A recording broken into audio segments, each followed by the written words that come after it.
પડશે ગુજરાત સરકાર દ્વારા કરેલા દાવા ફોકટ શિક્ષણ વિભાગની બેદરકારી સામે આવી। ધોરણ 1 થી 8 માં અભ્યાસ કરતા 120 જેટલા વિદ્યાર્થીઓનું ભણતર અંધકારમય હાલતમાં। વિદ્યાર્થીઓને માતાજીના મઢમાં ભણવાનો આવ્યો વારો। જસદણ તાલુકાના કુંદડી ગામમાં શિક્ષણ વિભાગની બેદરકારી સામે આવી છે। સરપંચ દ્વારા શિક્ષણ વિભાગમાં વારંવાર રજૂઆત કરવા છતાં હજી સુધી નિવેડો નથી આવ્યો।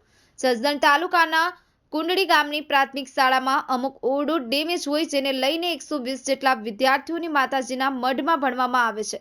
ઘણા સમયથી વિદ્યાર્થીઓને વાવડિયા પરિવારના માતાજીના મઢમાં ભણાવવામાં આવે છે, ત્યારે ગામ લોકો દ્વારા સરપંચને રજૂઆત કરવામાં આવી હોય કે નવી નિશાળ બનાવો। આ ડેમેજ નિશાળમાં છોકરાને કઈ રીતના ભણાવવા વાલીઓને ડર લાગતો હોય છે। સરપંચ એવું જણાવી રહ્યા છે કે અનેકવાર રજૂઆત કરી છે પણ હજી સુધી કંઈ થયું નથી।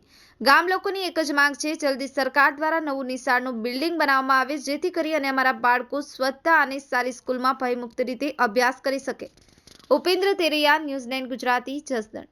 જોટાણીયા પરેશ, ટીપીઓ જસદણ।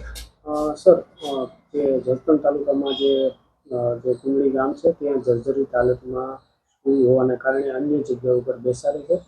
આપ તરફથી કંઈ મંજૂરી કે આ તે કંઈ આવ્યું છે કે કેમ?